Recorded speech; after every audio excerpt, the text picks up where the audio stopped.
Ok,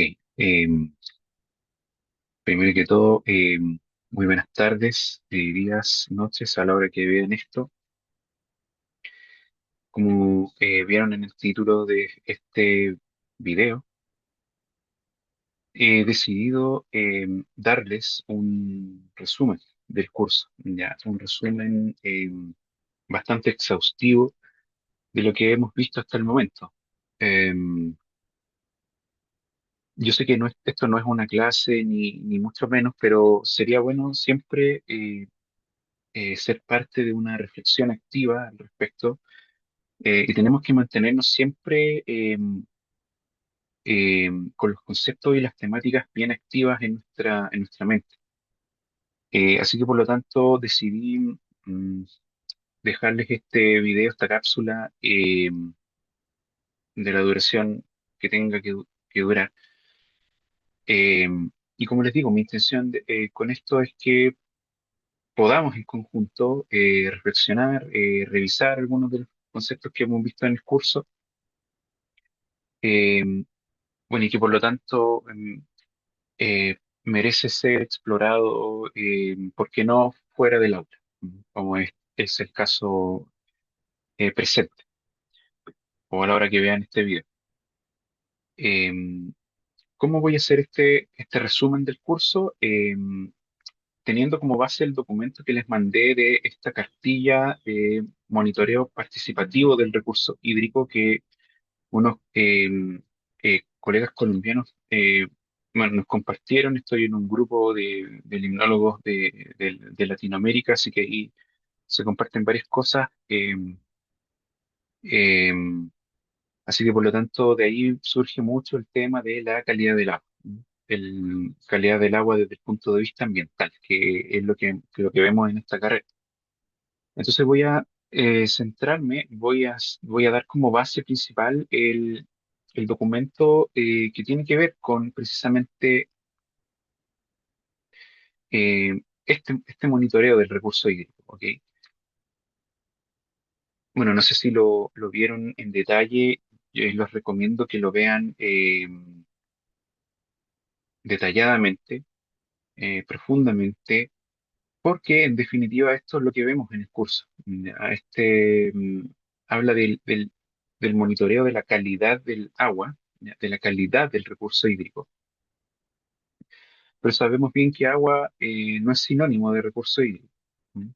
Como ya vieron en los cursos que han tenido de medio humano, el recurso hídrico es este uso que se le da principalmente desde una perspectiva utilitarista, ¿no es cierto?, por parte del ser humano con respecto a esta sustancia que llamamos agua, y que a la postre, bueno, nos sirve para vivir, de alguna manera, para realizar todos nuestros procesos vitales, que nos permiten desarrollarnos, perpetuarnos y persistir en el planeta Tierra. Eh, el agua, por lo tanto, por otra parte, es una sustancia, ¿ya? Es una sustancia que ya de perogrullo, ¿no es cierto?, su composición química, su composición molecular, ustedes ya la saben. El- Le preguntas a un ser humano común y corriente, a un ciudadano común y corriente, cuál es el- la estructura molecular del agua, y la saben, ¿ya? El 99% de las personas saben eso. Y bueno, además el agua tiene un montón de características que hemos visto en este curso. eh, y el agua obviamente tiene que ver con el planeta Tierra, ya aunque se diga que probablemente se encuentre agua en Marte, y que tal parece ya se encontró hace mucho tiempo agua en una luna de Saturno, si mal no recuerdo. Bueno, es agua en estado congelado, es decir, en estado sólido, es decir, con una alta densidad y con una muy baja temperatura. Pero eso no es recurso hídrico, ¿ya? El recurso hídrico subyace únicamente al planeta Tierra y al ser humano. Bueno, y también otros seres, obviamente, que residen, ¿no es cierto?, en esta sustancia como medio, ¿ya? Y en estas grandes masas de agua que se forman naturalmente en la biosfera, que nosotros ya hemos denominado, y ustedes muy bien saben que es el ecosistema acuático, ya el ecosistema de agua dulce. Entonces hay vida, ¿ya? El agua se asocia a vida, ¿no? Pero el recurso hídrico es otra cosa, ¿no? Y el recurso hídrico tiene que ver con esta visión antropogénica, ¿no es cierto?, que se le da a esta sustancia. Y bueno, mucho se habla de el recurso hídrico que tiene que estar en cierta cantidad y calidad óptima, ¿ya?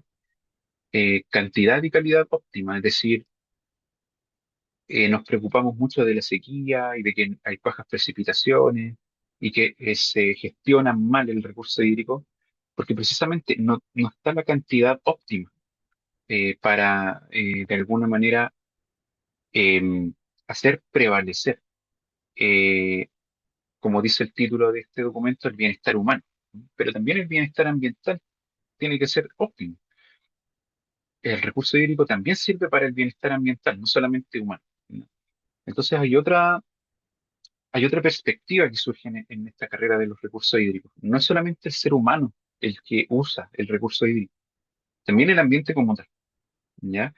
Y esto ustedes lo saben, lo hemos visto en varios cursos y los vamos a ver en cursos posteriores, que eh, esta carrera tiene una índole ambiental, ¿ya? No es una carrera de calidad o de recursos hídricos de ingeniería civil, ¿ya?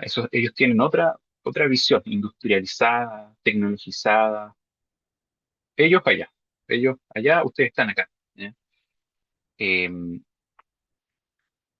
y bueno, en ese sentido, el recurso hídrico tiene que tener una cantidad óptima, ¿no es cierto?, para hacer prevalecer este bienestar no solamente humano, también ambiental. Y cuando me refiero a bienestar ambiental, me refiero a todas esas otras vidas, ¿no es cierto?, no humanas, que necesitan el agua también, ya desde los organismos microscópicos, ¿no es cierto?, que las bacterias, pasando por las microalgas que ustedes ya vieron a la lupa y ya saben más o menos cómo son, no son algo extraño, no son algo tan ajeno a ustedes, ya ustedes vieron microalgas al microscopio, algunas muertas, algunas vivas, ¿ya? Bueno, y obviamente pasando por todos los organismos de todos los reinos que hemos ya visto en varios cursos. Entonces, toda esa vida, todas esas formas de vida subyacen eh, en cuanto al bienestar ambiental, ¿ok? Entonces se habla mucho de que tiene que haber una cantidad óptima de agua, una cantidad óptima del recurso hídrico, pero también la calidad es lo mismo, si se dan cuenta. Cantidad y calidad son sinónimos. Ya, si tenemos una agua de un recurso hídrico, bueno, más bien agua, ya, agua de baja calidad, en mala calidad, significa que no es apta y por lo tanto no es parte del recurso hídrico y por lo tanto es como si no hubiera, es como si no existiera, es como si mala calidad implicara una baja cantidad del recurso. Así que por lo tanto tener un agua de mala calidad es lo mismo que no tenerla. Entonces, por lo tanto, si se dan cuenta, cantidad y calidad son parte de lo mismo, ya son parte de exactamente lo mismo. Bueno, este curso tiene que ver con calidad del agua, es decir, calidad del recurso hídrico al mismo tiempo, em, generando, ¿no es cierto?, calidad del agua hacia, ¿no es cierto?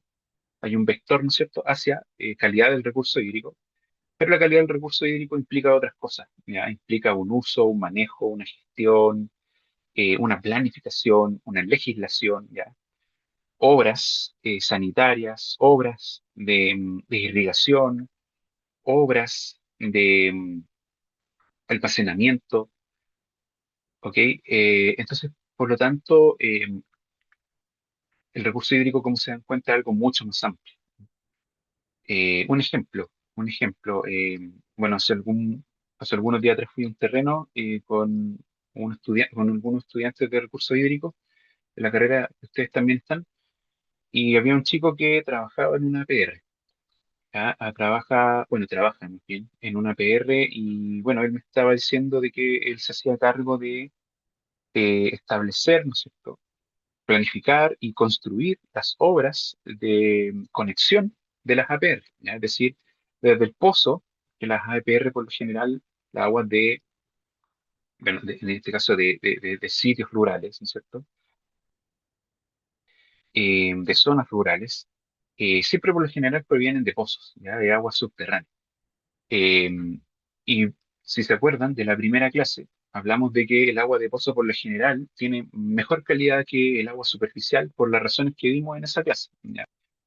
Y que no pienso, bueno, lo podríamos repetir a lo largo de esta cápsula, ¿ya? Pero si se acuerdan, ¿no es cierto? El agua de pozo tiene una mejor calidad que el agua superficial, que es por lo general la que consumimos, o la que extraemos para convertirla en recurso hídrico. Entonces, por lo tanto, él me comentaba, este estudiante, cuyo nombre no diré, que él construía, ¿no es cierto?, estas vías de irrigación, estas vías de conexión, ¿no es cierto?, del pozo hasta las distintas, eh, llamémosle parcelas, casas, áreas, esa PER, ¿ya? Esa asociación. Eh, y ese es un tema que en Chile no está muy bien establecido, ya sea de manera técnica, ya sea de manera legislativa, eh, ya sea de manera ingenieril, ¿ya? Pero como ustedes bien, yo ya les dije, ¿no es cierto? Los ingenieros civiles verán esa parte, nosotros vemos esta otra parte. Ahora bien, las obras de APR son obras de conexión, me refiero, de pequeña escala, ¿ya? De bajo calibre técnico, instrumental, en cuanto a material también, dependiendo de la APR también. Pueden existir distintos tamaños y zonas de APR, ¿ya? Pero por lo general pensemos en una APR pequeña que necesita una red o una conexión de agua, ¿no es cierto? De recursos. Y bueno, esa conexión, ¿no es cierto? Esa agua que ya surge del pozo y llega a las personas para sus distintos usos, que por lo general son agrícolas o ganaderos, por ejemplo, o acuícolas también. eh, todo ese complejo, ¿no es cierto? Desde el surgimiento, la red, la obra, la construcción, el acuerdo social, el acuerdo legislativo, el acuerdo normativo, el uso, ¿no es cierto?, para brindar, para hacer prevalecer, como les decía, hacer prevalecer productos, que por lo general son de índole agrícola. eh, Toda esa telaraña, toda esa maraña, toda esa red de engranajes es el recurso hídrico. Se dan cuenta que es una cuestión bastante compleja. Eh, pero si nos situamos en el génesis, ¿cierto? De esta fuente, esta agua, ¿cierto? Yo les dije que provenía de agua de pozo. Bueno, el agua de pozo, les mencioné, ¿no es cierto? Tiene una mejor calidad que el agua superficial. Pero eso no significa que se obvia, ¿no es cierto?, su evaluación de calidad como tal. Tiene que evaluarse de todas maneras, tiene que mostrarse la calidad del agua, ¿ya? Es decir, si se dan cuenta, la calidad del agua es antes de el recurso hídrico, ¿ya? Si se dan cuenta. Igual que cantidad, ¿ya? Si no está esta génesis, ¿no es cierto? Si no está esta fuente, si no está esta agua que nos permite que el recurso hídrico como tal aparezca, eh, si no está, ¿no es cierto?, esta fuente en cantidad y en calidad, bueno, no existe el recurso hídrico. Entonces, si no existe este punto génesis, este punto alfa, eh, muy difícilmente podríamos establecer recurso hídrico y por lo tanto mm, es necesario esta evaluación de calidad y de cantidad. Y como ustedes ya saben, como ya les he dicho en el curso varias veces, las fuentes de agua para establecer el recurso hídrico provienen de los ecosistemas acuáticos. ¿Ya? Yo les llamo ecosistemas, porque es una carrera de corte ambiental. ¿Ya? Los ingenieros le dirán fuente, ¿ya? Le dirán a la fuente de agua, ¿no? Ese charco, ese río. No, es algo más complejo, ustedes ya lo saben, ¿cierto? Ese río, ese charco no es una cuestión que solamente haya agua, ¿ya? También ahí hay vida implicada. Y tiene una cantidad óptima, debiera tener una cantidad óptima y también debiera tener una calidad óptima. Entonces hay un montón de indicios y que nos dicen que la calidad del agua es óptima para que aparezca este recurso hídrico como tal, ¿ya? Entonces, por lo tanto, este documento viene a entregar una noción precisamente de ese punto alfa que nos permite que a posteriori surja el recurso hídrico. Eh, una cosa importante para que lo sepan. Un paréntesis, una cuestión personal. Yo hace algunos años atrás, bueno, hace ya hartos años atrás, hice un magíster de recursos hídricos, se llama Ciencias de Recursos Hídricos. Ciencias de Recursos Hídricos. O sea, no solamente ingeniería, el uso, el manejo del recurso hídrico también implica ciencia. ¿Ya? Hay varias disciplinas científicas subyacentes al recurso hídrico como tal, como ya se han dado cuenta. Eh, bueno, este magíster lo hice en la Universidad Austral, allá en Valdivia. Y bueno, ustedes saben cómo es un magíster, y si no lo saben, se lo explico ahora. Son 2 años, el primer año son cursos, y el segundo año es hacer una tesis. ¿Ya? Hay varios tipos de magíster, en todo caso. Hay magíster más profesionales y hay magíster más de investigación. El que yo les hablo es un magíster de investigación, que implica hacer una tesis para titular. Ahora bien, hay otros tipos de magíster que son de índole profesional, es decir, ahí no tienes que hacer una tesis tan larga de un año, tan elaborada, es más bien hacer un informe final, ya, que dura un semestre por lo general. ¿Ah? Ahí no se hace una tesis. Tal. Y ustedes saben lo que es una tesis, es aplicar el método científico. Entonces, por lo tanto, era un magíster, bueno, es, aún existe, es un magíster de ciencias de recursos hídricos. Y como les digo, el primer año eran puros cursos y tú tenías que tomar cada semestre dos cursos obligatorios y uno electivo. Y ahí hay un abanico, ¿no es cierto? Un espectro de cursos electivos. ¿Ya? Pero los cursos obligatorios, como tal, correspondían a hidrología, em, método científico, que era ciencia, era un magíster científico. Esos eran los dos primeros cursos obligatorios del primer semestre. Y para el segundo semestre, eh, habían otros dos cursos obligatorios, y uno era de medio humano. Era un nombre bien largo, pero no me acuerdo, pero tenía que ver con el aspecto social del recurso hídrico. Ya el medio humano, que es muy importante, de ahí surge, ¿no? Y el cuarto curso se llama, porque aún existe, limnología general. ¿Ya? Limnología, pero ¿por qué limnología? O sea, ¿qué tiene que ver con el recurso hídrico? Bueno, ya se han dado cuenta por qué, ¿no es cierto? Si nos referimos a las ciencias ambientales, ya, ese magíster también tenía un corte, una visión ambiental. Eh, Tenemos que referirnos a la génesis, ¿ya? Y esa génesis de la fuente del recurso hídrico tiene ciertas características complejas que deben ser estudiadas, ¿ya? Deben ser eh, conocidas y reconocidas por ustedes, ¿ya? No solamente una fuente. Eso es lo que no tienen los ingenieros civiles, que ustedes sí lo tienen, ¿ya? Saber que el ecosistema acuático como fuente del recurso hídrico tiene sus propias características, ¿ya? Y puede haber característica de ese ecosistema A, característica B, C, D, E, F, ¿ya? Y eso va a implicar un cambio en la calidad, ¿ya? En la calidad como tal del agua. Y eso es lo que viene a enseñarnos, ¿ya? Instruirnos este documento, eh, que es bueno, aquí surge de varias ONGs de Colombia, ISAGEN, PROCAT, con la participación de la WWF, ¿ya? Que es este World Wide Foundation, que es una ONG parecida a Greenpeace, ¿cierto? Eh, eh, que, que tiene como objetivo, ¿no es cierto?, la conservación de los recursos naturales de todo el planeta, ¿ya? Entonces no es un documento menor, tiene bastante apoyo, no solamente local, sino que también global. ¿Mm? Y fíjense una cosa en el título. Nosotros ya hablamos en el curso acerca de lo que es un monitoreo, pero este monitoreo no es cualquier otro, ¿ya? No es un monitoreo que proviene de la academia, ¿no es cierto?, con sus metodologías bien elaboradas y estructuradas, ¿no es cierto? Es un monitoreo participativo. ¿Qué quiere decir esto? De que cualquier ciudadano interesado en el tema, sepa de ciencia o no, sepa del recurso hídrico o no, puede acceder, ¿no es cierto?, a estas actividades y aprende en el camino. ¿Ya?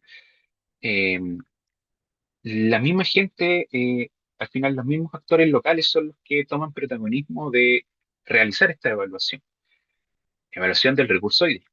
¿Mm? Vamos a ver qué tal nos evoca, ¿no es cierto?, este documento.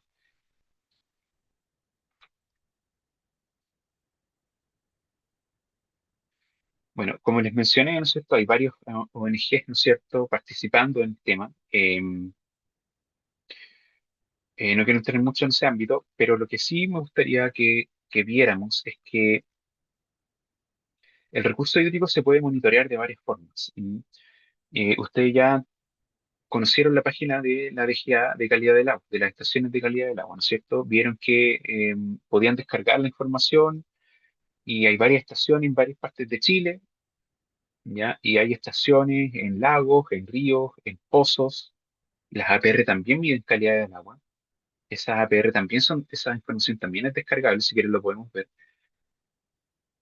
Entonces, por lo tanto, ya hay una sistematización de la información de cuanto a cantidad y calidad del agua, ¿ya? Porque en estas estaciones, más las pluviométricas me refiero, ya podemos establecer cómo es el ecosistema acuático, ¿ya? Cómo es esa fuente del recurso hídrico, en cuanto a cantidad y a calidad, ¿ya? Cantidad, ¿cómo podemos estimarlo? A través del caudal, ¿cierto? El caudal es el que nos señala, ¿no es cierto?, este patrón histórico, el historial, ¿no es cierto?, de la cantidad óptima del recurso hídrico. ¿No? Entonces, sabiendo el dato de caudal y hacemos el gráfico durante varios años atrás, y ahí podemos hacer modelación más adelante, que lo van a saber hacer, y podemos predecir escenarios a futuro, contemplando, ¿no es cierto?, este patrón del pasado, podemos estimar el futuro. Entonces, la cantidad ya está de alguna manera bien estimada a través de la variable caudal. ¿Ya? Y también están las variables de precipitación por ahí también. Eh, bueno, en algunas se miden velocidad de flujo, etcétera, etcétera. Sedimentos también. Bueno, todo eso que vieron en mecánica de fluidos. Entonces, por lo tanto, la cantidad ya la tenemos más o menos monitoreada. ¿Ya? Ahora, ¿qué pasa con la calidad? ¿Ya? ¿Qué pasa con la calidad? Es un poco más complejo, como se dieron cuenta. Si bien en la página de la DGA, de las estaciones de calidad del agua, ustedes podían descargar datos de conductividad, de pH, eh, oxígeno disuelto, en algunos casos se podía hallar eh, nutrientes, ¿ya? Hay algunas estaciones que te arrojan datos de nutrientes. Entonces, por lo tanto, desde el punto de vista químico, ya tenemos un esclarecido más o menos cómo es la calidad. Ahí es lo mismo, es una variable, los parámetros físico-químicos ustedes saben cómo funcionan, cómo operan, ¿no es cierto? Es decir, teniendo en consideración este patrón del pasado, el historial, podemos predecir el futuro. Lo mismo con los parámetros físico-químicos, lo mismo que el caudal, es una variable cuantitativa, estimable, fácil de interpretar, fácil de manejar, fácil de calcular, fácil de muestrear, fácil de monitorear, en definitiva. ¿Ya? Bueno, entonces, por lo tanto, tenemos que tener una noción de cómo es el recurso hídrico partiendo de su génesis, ¿no es cierto?, en los mismos ecosistemas acuáticos. Bueno, y si ustedes me dicen que hay una fuente artificial, eh, no es cierto. ¿Ya? Siempre todas las fuentes son naturales o seminaturales. Un embalse, por ejemplo. Un embalse también va a presentar condiciones igual que un lago o una laguna. Va a haber zooplancton en la superficie del embalse. Eso se lo aseguro. Va a haber un régimen de estratificación. ¿Ah? Así que por lo tanto, ustedes me pueden decir de que las fuentes a veces son antrópicas, perfecto, pero al final igual se estabilizan hacia algo natural. ¿Ya? Entonces, por lo tanto, al final toda fuente del recurso hídrico es un ecosistema acuático. A menos que instalemos desalinizadoras en la costa y saquemos agua de mar. Ya ahí es otro ecosistema. ¿Ya? El ecosistema marino es muy distinto a los ecosistemas de agua dulce. Ojo con eso. ¿Ya? Bueno, entonces, en definitiva, a lo que quiero llegar es que ustedes comprendan cómo se monitorea el recurso hídrico. Y este documento nos plasma un ejemplo bastante bueno que ustedes deberían ya poder realizar de manera profesional. ¿Ya? Es decir, afinando algunos detalles que les voy a mencionar, perfeccionando las técnicas, agregando nuevas metodologías, ¿ya? Que han visto a lo largo de la carrera y que verán en los cursos venideros. Les queda bastante poco. Bueno, entonces, ¿por qué vemos tecnología? Porque necesitamos saber cómo son las características de estos ecosistemas, de estos sistemas génesis del recurso hídrico. Aquí dice, bueno, aquí hay, para partir la presentación, el párrafo es bastante bueno porque se monitorea, dice acá, se monitorea la calidad y cantidad del recurso hídrico para comprender, ¿ya? Un verbo muy importante, comprender. Em, comprender no es lo mismo que saber. ¿Mm? Comprender es una cuestión mucho más elevada. ¿Mm? Comprender tiene que ver con una cuestión de histórica, ¿ya? Y que nos va a servir no solamente desde el punto, más allá de una cuestión racional. Comprender va más allá de saber algo, ¿ya? Entonces, por lo tanto, se evalúa el recurso hídrico, se comprende, es bien importante eso, se comprende, porque al final, aquí los que hacen el monitoreo somos personas comunes y corrientes, ¿ya? Con sentimientos, con emociones, bueno, algunos hablan de emociones epistémicas, ¿ya? Con sesgos, con aciertos, con distintos grados de inteligencia, ¿ya? Entonces no solamente algo o no es algo puramente racional, que al comprender involucra la dimensión humana, no solamente desde el punto de vista individual, sino que también colectivo, ¿ya? De una cultura, de un pueblo, de una nación, de una soberanía. Por eso está el comprender, y me parece muy bien que se parte con ese deber, para comprender, ¿ya? No es saber, ¿ya? Saber algo mucho más simple. Saber es la definición o saber significado de un concepto. ¿Ya? Comprender involucra una conexión, una maraña de conceptos aplicables en un contexto de aplicación, en un contexto humano, ¿ya? Donde el observador es un humano también. Somos observadores, ¿ya? Somos científicos o científicas humanos, ¿ya? Entonces también tenemos que tener en consideración y a conciencia cierta, con certeza absoluta, de que estamos comprendiendo la naturaleza, estamos comprendiendo estos constructos naturales, ¿m? Estos fenómenos, ¿ok? Cuando se evalúa, se identifican amenazas y se gestiona la salud de los ecosistemas acuáticos. Fíjense que ustedes cuando entraron a este curso de calidad del agua, yo no sé cuáles son las expectativas que tenían, yo creo que muy distintas a las que debieran tener, ¿ya?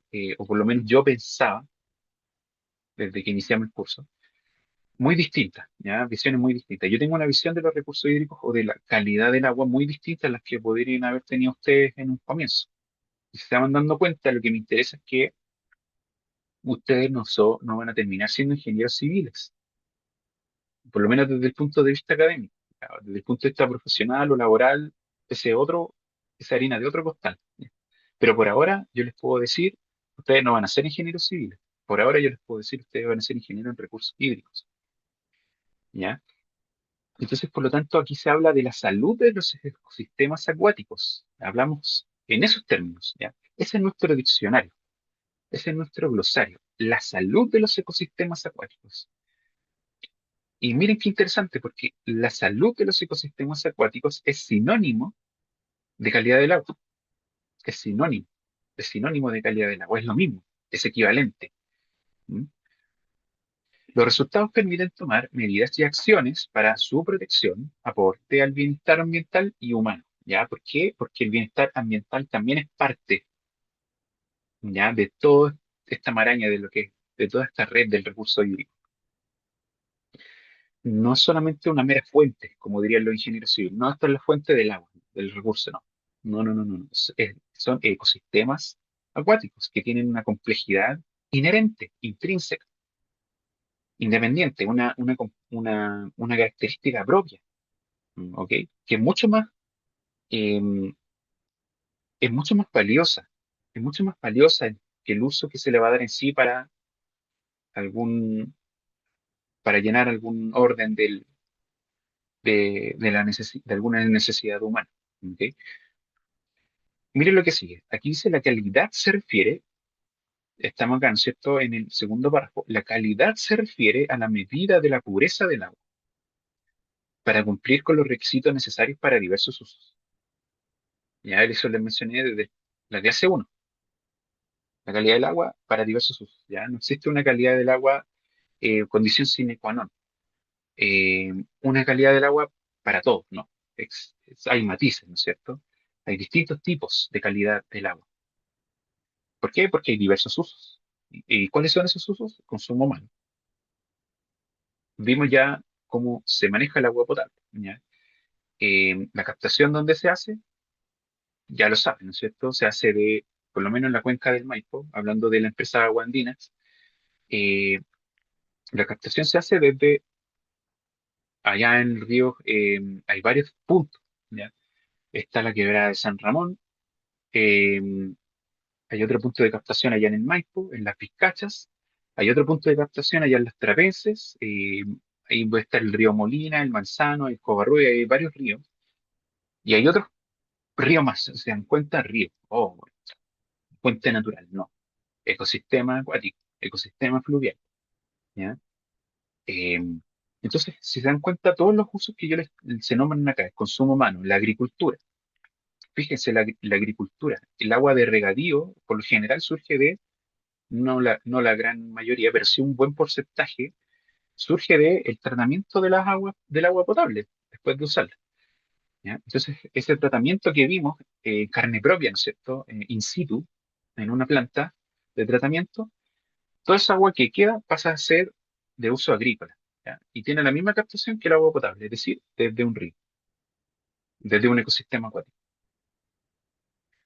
La industria también, si se dieron cuenta, ahí nos decía Jonathan, que fue el guía de la salida de terreno de la semana pasada, de la visita a la planta de Wii, nos decía de que la industria también tiene sus propias plantas de captación.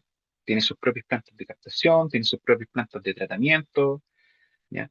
Entonces se dan cuenta, el consumo humano, agrícola e industrial, y todos los otros usos derivados de estos tienen el mismo origen, tienen el mismo génesis, la misma fuente, el ecosistema acuático, un ecosistema acuático, un río, un embalse, un lago, ¿ok? Un pozo también, ¿ok? La cantidad corresponde a la disponibilidad y volumen de agua presente en una determinada ubicación o sistema hidrológico. Entonces, por lo tanto, aquí volvamos a lo que es la calidad. La calidad se refiere a la medida de pureza del agua, ¿ya? De pureza del agua, que se dieron cuenta en varios vamos armando este rompecabezas, ¿no es cierto? Cada curso que yo les menciono, cada curso que ustedes han estado y van a estar, es un rompecabezas en sí mismo. Ustedes tienen que ir armando el rompecabezas. Si logran armar el rompecabezas, entienden a lo que va y pasan el curso, ¿ya? Les repito, recalco, esa visión obsoleta, totalmente obsoleta, que ustedes tienen acerca de pasar un curso, pasar el curso y pasarlo rápido y pasarlo luego, les repito una vez más, es una mirada obsoleta, es una mirada obsoleta, ¿ya? En cada curso es una invitación a aprender a pensar, ya que es lo que yo les he dicho hasta el cansancio. No se trata de pasar el curso, sino que tú logres armar este rompecabezas. Y para armar este rompecabezas de la mejor manera posible y de manera completa, obviamente, necesitas aprender a pensar. Y eso es lo que te inculca cada curso, ¿ya? Cada curso, como un fractal, ¿no es cierto? La carrera en sí, la universidad en sí cumple ese rol de inculcarte el aprender a pensar, ¿ya? Y cada curso en sí, en un microcosmos, ¿ya? Eh, es un rompecabezas en sí y es una invitación, es una oportunidad a inculcarte este aprender a pensar. ¿Qué significa aprender a pensar? Aprender a pensar. Lo he repetido una y otra vez y se lo menciono una y otra vez. tienen que definirlo por ustedes mismos. Pero les puedo decir que por ahora, aprender a pensar implica tener pensamiento crítico. Eso es muy importante. Cuando estén en cualquier profesión, pensamiento crítico. Pensamiento crítico. Aprendamos a pensar. Este párrafo que nos están diciendo aquí tiene una visión ambiental, ¿no es cierto? ¿Por qué? Porque las ONG que salen aquí a pie de página están comprometidas con esa labor de conservación del ambiente, del medio ambiente, distinto o conectado, asociado al medio humano. Entonces, por lo tanto, este párrafo, ¿qué mensaje nos quiere decir? ¿De dónde proviene? ¿Ya? No solamente el mensaje técnico, ¿ya? El mensaje disciplinar, sino que también los autores, ¿qué es lo que quieren con todo esto? ¿Ya? ¿Por qué parten con comprender, el verbo comprender? ¿Ya? ¿Por qué parten con ese verbo y no con otro? ¿Ya? Entonces, empiezo a concluir ciertas cosas, ¿ya? Yo que tengo un poco más de recorrido, ¿por qué parten con este verbo que es tan general, es tan holístico, un poco esotérico, ¿m? Un poco fuera de lo racional? Eh, ¿Por qué parten con comprender? Y el mensaje que yo puedo interpretar de este documento es que el documento es de orden social, ¿ya? Es decir, tiene un objetivo que es ayudar a las comunidades locales, a los actores locales. ¿Ya? No es para un gobierno, no es para una empresa, eh, no es para un fin político, no es para un fin ideológico, eh, no es para un fin privado, el fin es para el pueblo, ¿ya? Es decir, para la gente, para las comunidades, ¿ya? Ni más ni menos. Parten con comprender, es decir, priorizan la dimensión humana, priorizan la dimensión humana, ¿ya? Entonces, bueno, ¿qué tiene que ver esto con calidad del agua? Pues, tiene que ver todo, ¿no es cierto? Porque yo perfectamente les puedo decir de ahora en adelante salud del ecosistema acuático. Es lo mismo que calidad del agua. ¿Ya? Son formas distintas de ver la misma realidad, ¿ya? Y las formas en que vemos la realidad se asocian precisamente a lo que queremos, como nos parezca útil en ese momento, ¿ya? Eh, el recurso hídrico tiene una calidad del agua óptima, debiera tener una calidad del agua óptima, ¿ya? Y yo les digo que es lo mismo que salud del ecosistema acuático. Entonces, la salud del ecosistema acuático, solamente medirla a través de parámetros físico-químicos, nos quedamos cortos. Nos quedamos cortos. Es por eso que vimos en el curso bioindicadores, ¿ya? Y los bioindicadores son un mundo, un universo aparte, ¿ya? Requiere, es una ciencia aparte, ¿ya? Por eso más adelante van a tener otro curso donde vamos a ver solamente ese tipo de parámetros, los parámetros biológicos de calidad del agua, es decir, los bioindicadores, es decir, esta medida, ¿no es cierto? Esta medida de la salud del ecosistema acuático.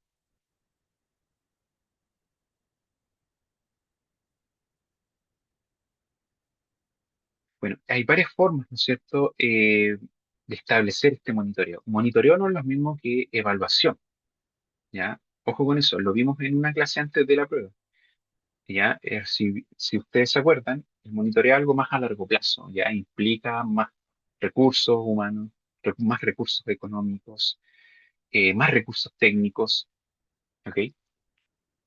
Leamos lo que nos dice este documento. El sistema de monitoreo, miren, fíjense, es un sistema de monitoreo. El monitoreo no es una persona midiendo un parámetro en un punto, en un momento y nada más. No, implica algo a largo plazo, es decir, es un esfuerzo, es un trabajo mancomunado de varias personas, no solamente de una parte de la sociedad.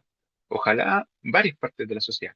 El mundo académico, el mundo privado, el mundo público y los actores locales. ¿Ya? Ese trabajo mancomunado de estos distintos grupos es lo que posibilita, ¿no es cierto?, que exista el sistema, un sistema de monitoreo, en este caso del recurso hídrico.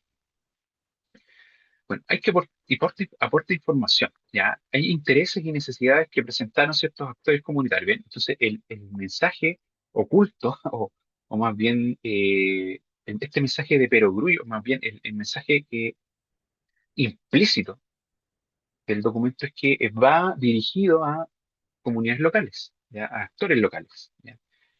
Entonces, surge principalmente de eso, o sea, aquí te lo dicen explícitamente. Hay ciertas necesidades de, el recurso hídrico que tiene que tener, ciertas características óptimas tiene que tener el recurso hídrico, según los intereses de los actores de estas comunidades locales, de esta zona de los parques nacionales naturales de Colombia. ¿Ya? Entonces, nace esta, esta necesidad de estos actores locales, ¿ya? De que el recurso hídrico debe tener cierta cantidad y cierta calidad estándar, ¿ya? Así que por lo tanto, de ahí surge este sistema de monitoreo. ¿Mm? Pero es bien interesante porque este sistema de monitoreo nos dice de que los mismos actores locales conformaron la metodología del monitoreo, los pasos, el paso a paso, el step by step, eh, el procedimiento, ¿ya? El montaje de muestreo, de evaluación. ¿Ya? Y aquí hay varios objetivos, ¿no es cierto? Determinar, primer verbo que se nos aparece, determinar, ustedes ya saben lo que es determinar, establecer, hacer seguimiento y determinar de nuevo.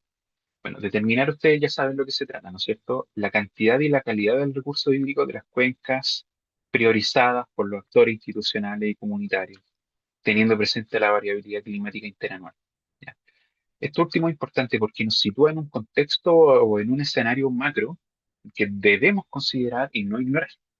Ese es el problema acá en Chile, que estamos ignorando ese contexto de escasez hídrica, de avance de la desertificación de norte a sur, del cambio climático global, de que no estamos solos en esta situación ni aislados. ¿Ya? Es un problema mundial, ¿ya? Como somos parte del mundo, no solamente el problema es local, sino que también es global. Eh, entonces siempre hay que tener en consideración ese escenario histórico, ese historial. ¿Ya? No podemos eh, taparnos los ojos con una venda o con un velo, ¿cierto? Y hacer como si nada pasara. No, no tiene sentido, ¿no es cierto? Entonces tenemos que determinar esa cantidad y calidad del recurso hídrico de estas zonas espaciotemporales, de estas unidades espaciotemporales humanas, ¿cierto? Sociales, teniendo en consideración este escenario local y global. ¿Mm? Establecer, ya, establecer la efectividad de las estrategias de manejo implementadas por los diferentes actores para la protección del recurso hídrico. Ya, aquí otro mensaje implícito, otro mensaje implícito. Hay un problema ya de antemano, ya hay una afectación de la calidad del agua. Eh, entonces, por lo tanto, se deben definir estrategias de manejo. Eh, Probablemente la calidad del agua no sea óptima. ¿Qué hacemos para que sea óptima? Estrategias de manejo, ¿ya? Establecer esa planificación, implementar junto con todos los actores locales para, en aras de la protección, para llegar a ese recurso hídrico óptimo, no solamente en cantidad, también en calidad. ¿Mm? Establecer la efectividad. ¿Ya? ¿Cómo establecemos la efectividad? Es una cuestión bien interesante. Hacer seguimiento de la conservación. Ya el monitoreo, yo les mencioné, es a largo plazo. A mí no me importa medir en un año. No tiene ni un sentido. Tengo que medir per secula seculorum. Ojalá. ¿Ya? Generación tras generación. No perder el hilo, no perder el trabajo, el esfuerzo mancomunado. Pero eso es muy difícil de sobrellevar. Eso es muy difícil de continuar. Entonces se hace un seguimiento de la conservación a largo plazo, la biodiversidad como soporte de los procesos funcionales del recurso hídrico. Mira qué interesante, ¿eh? Hacer seguimiento a la conservación de la biodiversidad. Ya ustedes bien saben el rol de la biodiversidad en los recursos hídricos. Y aquí lo dice, aquí lo define directamente. La biodiversidad es un soporte de los procesos funcionales del recurso hídrico. ¿Ya? Un ecosistema altamente diverso es muy probable que tenga una buena salud ecosistémica. ¿ya? Entonces, por lo tanto, estos procesos funcionales del recurso hídrico se desarrollan, ¿no es cierto?, de manera regular, de manera normal. Y aquí podemos hablar un montón de cosas más, ¿ya? Eh, hacer seguimiento, ¿ya? Es decir, una acción más aplicada a largo plazo. Implica un esfuerzo, un trabajo que no es fácil, que es agotador, que implica vidas humanas, implica mucha plata, implica aspectos técnicos, implica conocimiento. Ojo con eso. Y por último, determinar el nivel de apropiación por parte de los actores del conocimiento sobre las cuencas y la conservación del recurso hídrico. El nivel de apropiación por parte de los actores. Bueno, este es otra realidad. En Chile no es la realidad a la que estamos acostumbrados, porque aquí, ustedes saben, el agua está se rige bajo las leyes del libre mercado. ¿Ya? Tú compras un derecho para tener esa agua, para tener esa fuente. Y se dan cuenta, el derecho de agua por lo general o son en aguas superficiales, ecosistemas acuáticos, o aguas subterráneas, ¿ya? También ecosistema acuático, ¿ya? A pesar de que no hay luz, pero igual es un ecosistema. Bueno, entonces, por lo tanto, ese nivel de apropiación por parte de los actores, del conocimiento sobre las cuencas y la conservación del recurso hídrico, ya. Entonces, por lo tanto, si se dan cuenta, los actores hacen uso de este recurso hídrico, pero también acusan conocimiento, ya. Hay un conocimiento ancestral, hay un conocimiento técnico, que no deben estar aislados unos del otro.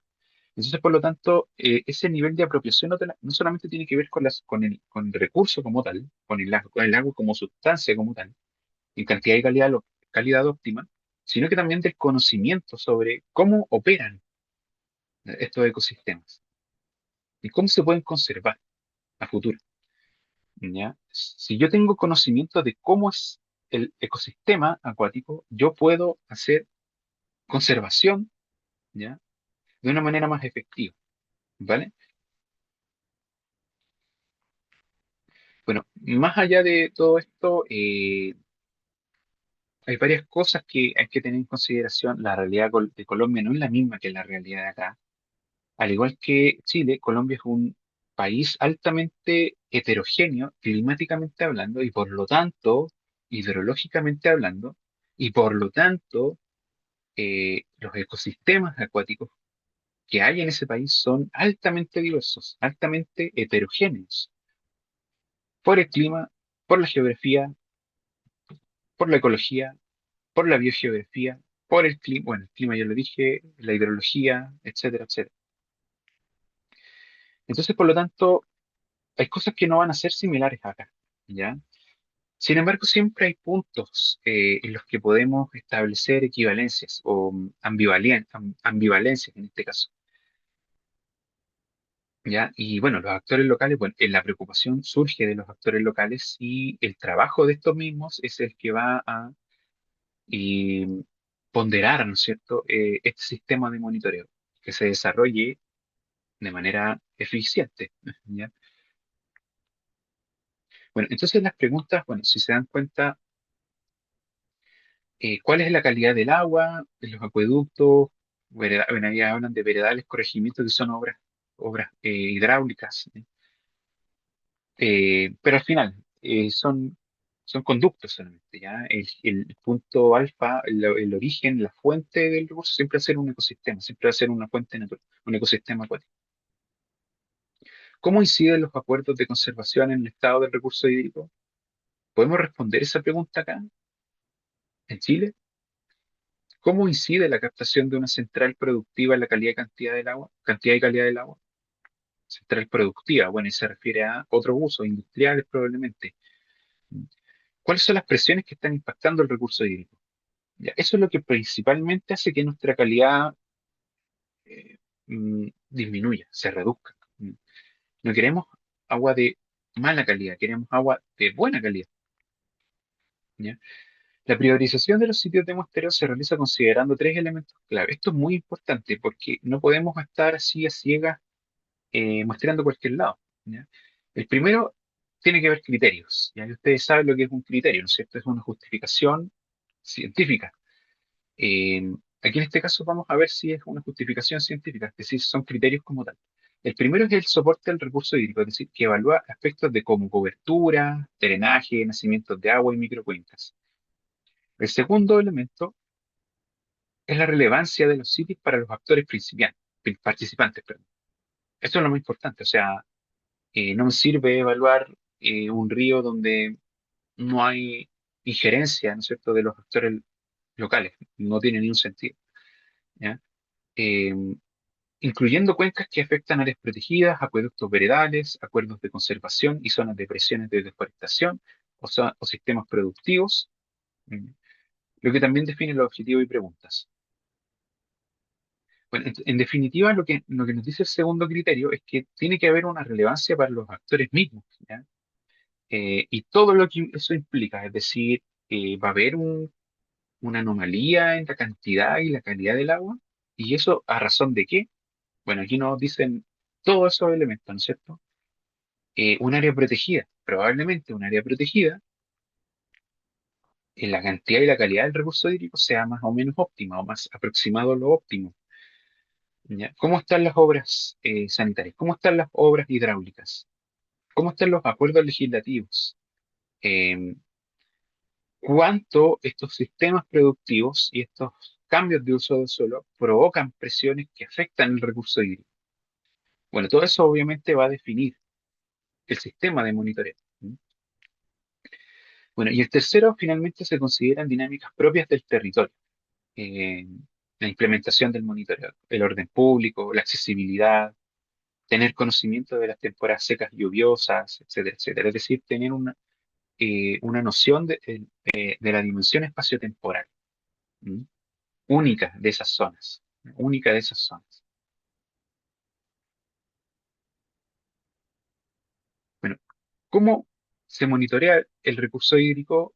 Hay varios variables, un sinnúmero de variables, pero las más importantes que aquí en este caso van a mostrar, se van a mostrar la cantidad del agua, la cantidad del recurso, los bioindicadores, la calidad físico-química y el índice QBR, que es este índice que le llaman índice de quebrada, índice natural de quebrada, ¿m? Que ustedes ya lo saben, de alguna manera estimar. ¿M? Bueno, entonces aquí, si se dan cuenta, todos estos indicadores están, se traducen a cuantificaciones, a parámetros, a variables. La cantidad, volumen de agua, caudal. Mis indicadores, aquí van a utilizar un grupo taxonómico en específico que son los macroinvertebrados bentónicos. Eh, y una cosa bien interesante que no tienen las microalgas, que los macroinvertebrados sí que tienen las microalgas, el problema que hay es que son muy primitivas, ¿ya? Son muy primitivas. Por ejemplo, las diatomeas. Las diatomeas es muy difuso, ¿ya? Es muy difuso su distribución geográfica, por ejemplo, porque la biogeografía de las diatomeas es muy difusa, porque son tan primitivas que cambios que hubieron en la superficie terrestre, glaciaciones, aparición de cordones montañosos, aparición de un río, formación de continentes, todo eso las diatomeas, las microalgas en general, lograron adaptarse ya a esas condiciones tan abruptas de cambios ambientales, de cambios en la superficie terrestre. Así que por lo tanto, si se lograron adaptar a tales condiciones tan brutales, es porque tienen este grado de antigüedad tan alto, ¿no es cierto? Que podemos encontrar varios grupos, géneros, el mismo género de diatomea en distintas zonas muy cambiantes, muy diferenciadas, climática, geológica, hidrológicamente hablando. Por ejemplo, por ejemplo, eh, estaba viendo las muestras del trapiche. Ya, bueno, si se acuerdan, en mayo algunos de ustedes fueron a ese lugar a hacer terreno en mecánicos fluidos. eh, y ahí, bueno, hicimos un muestreo de perifitos. Ya, si se acuerdan, muestreamos microalgas y precisamente hoy, como no había clases de calidad del agua, me puse a ver las diatomeas del trapiche, eh, y encontré un género, ¿ya? Encontré un género llamado Rheicophaenia, que también está en frutillar, ¿ya? Ese mismo género, no sé si es la misma especie, probablemente no, pero el mismo género, ¿ya? Está en frutillar. Trapiche, frutillar, no son lo mismo. Claramente hay una gran diferencia latitudinal, hay una gran diferencia climática. Eh, ¿Qué pasa? ¿Ya? ¿Qué pasa? Entonces, esas condiciones locales tienen que ser muy similares, ¿ya? Para que esté Rheicophaenia, ¿ya? Y Rheicophaenia va a estar aquí y allá. Y eso no pasa en los macroinvertebrados, porque hay taxas específicos que sabes que van a estar en una zona geográfica y no van a estar en otra. ¿Ya? Por ejemplo, en el altiplano vamos a encontrar un plecóptero Claudioperla tigrina, que solamente va a estar en el altiplano, pero es un plecóptero, ¿ya? Y los plecópteros, yo les dije, por lo general están hacia el sur de Chile. En el sur de Chile hay mucha más diversidad de plecópteros que en la zona centro. Pero en el altiplano, allá en el norte de Chile, también hay plecópteros, sí. Solamente esa especie, Claudioperla tigrina. Lo mismo, el dragón de la Patagonia, Andiperla wilinki, ¿ya? Ustedes saben, ¿no es cierto? Solamente vive en estas cavernas donde se forman pozones entre el hielo, ¿cierto? Estas cavernas entre glaciares. Ahí vamos a encontrar a Andy Perla Wilinki y no en otro lado. Eso es lo interesante, que no, esa característica que no tienen las diatomeas que sí las tienen los macroinvertebrados, que es esencia, ¿no es cierto?, en esta remarcada diferencia, ¿no es cierto?, en cuanto a la distribución geográfica y los patrones biogeográficos que presentan, ¿ya? Bueno, la calidad físico-química, ya ustedes saben varios parámetros, saben cómo se miden, en los nutrientes, el oxígeno, el pH, ya en los prácticos que hicieron ya está más que sabido. Y yo doy por sentado que saben la gran mayoría de los parámetros físico-químicos de calidad del agua. Y el QR, ya, ¿por qué se mide el índice de quebrada? Porque la vegetación de la zona ribereña, en los ríos, por ejemplo, sirve como un biofiltro. Son verdaderos filtros, son verdaderos coladores, son verdaderos tamices naturales que van purificándola, ¿ya? Lo que nos interesa en la calidad del agua es precisamente este grado de pureza que tiene el agua. Y es precisamente esta vegetación, ¿ya? Acuática, distintas arquitecturas, ustedes ya saben, están las flotantes, las helófitas, las emergentes, las sumergidas, ¿ya? Todas estas distintas arquitecturas de vegetación acuática y al mismo tiempo la vegetación terrestre que está en la zona de orilla, también sirven como un biofiltro, ¿ya? Una especie de fitorremediación, ¿no? Cuando es crecida, ¿cierto? Aumenta la dimensión lateral del río, por ejemplo, en un río. Y eso también, esa pulso, ¿no es cierto? Sirve como esta vegetación terrestre, que no es acuática, terrestre también sirve como filtro, biofiltro, más específicamente hablando de precisamente eh, el agua en sí, ¿ya? Bueno, eso principalmente les quería comentar, ¿no es cierto? ¿Por qué se utilizan estos indicadores y no otros? Porque claramente cada uno tiene y comprende, ¿no es cierto?, una noción de la calidad del agua, ¿ok? Bueno, la metodología es relativamente sencilla, la tiene que ser cualquier persona, ya tiene que ser algo validado, obviamente, eh, tiene que ser algo estándar, ¿ya?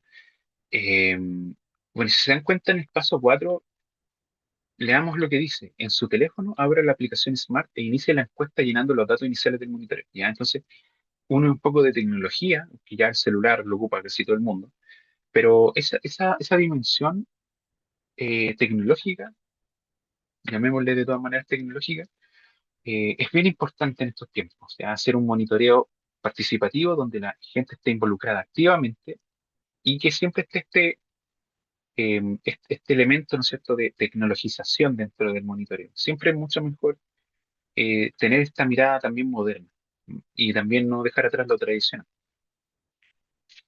Bueno, se pueden interpretar los resultados, que en este caso aquí las variables físico-químicas son el oxígeno disuelto, la DBO, ustedes ya saben lo que es, el pH, nitratos, fosfatos y turbidez. ¿Ya? Se nos olvida un poco la turbidez. La turbidez también con la condición organoléptica se puede estimar. Nitrato y fosfato es importante porque tiene que ver con los nutrientes, ¿ya? No queremos que haya muchos nutrientes, pero tampoco queremos que haya una condición oligotrófica. Em, pH, bueno, ¿por qué es importante el pH? El pH es una cuestión bien compleja y ahí lo podemos hablar en otra ocasión, que cuando fuimos a este terreno de mecánica de fluidos mostramos el Mapocho, nos dio un pH 7,6, o sea, casi neutro, pero el Mapocho. El pH por sí solo, la verdad, no nos sirve mucho. El pH por lo general es en la columna vertebral de los parámetros físico-químicos, pero por sí sola no nos sirve mucho. Ya necesitamos necesitamos la conductividad, necesitamos oxígeno, necesitamos nutrientes, necesitamos turbidez, necesitamos condición organoléptica, necesitamos elementos esenciales, necesitamos medir metales pesados, necesitamos medir patógenos como Escherichia coli, por ejemplo, los coliformes fecales. Pero en este caso optaron por estas únicas variables que son relativamente sencillas de mostrar, ¿ya?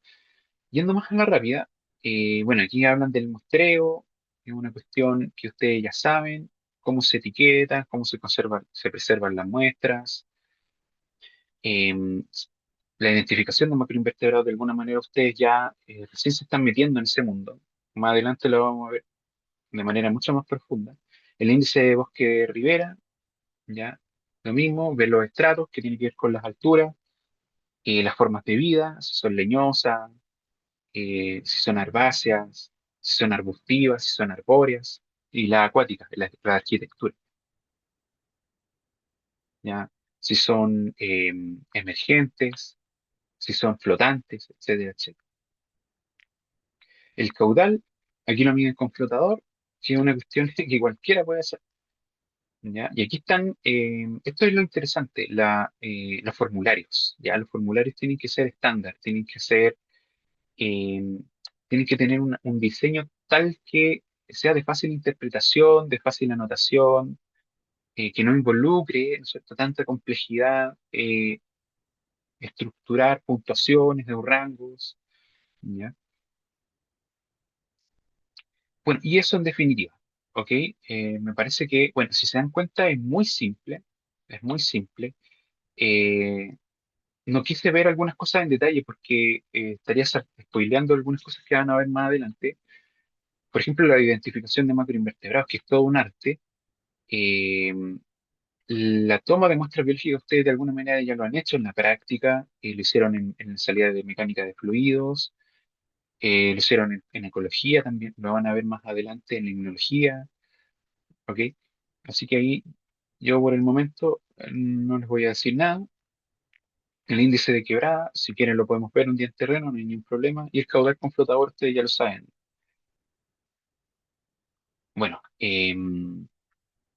ustedes ya saben qué son los indicadores, ustedes ya saben qué son algunos índices. Aquí en este caso se utilizaron el Biological Monitoring Working Party, que es una fórmula muy simple con los puntajes de tolerancia. El EPT, que es muy simple. Ver efemerópteras, plecópteras y tricópteras. El índice de quebrada, etcétera, etcétera.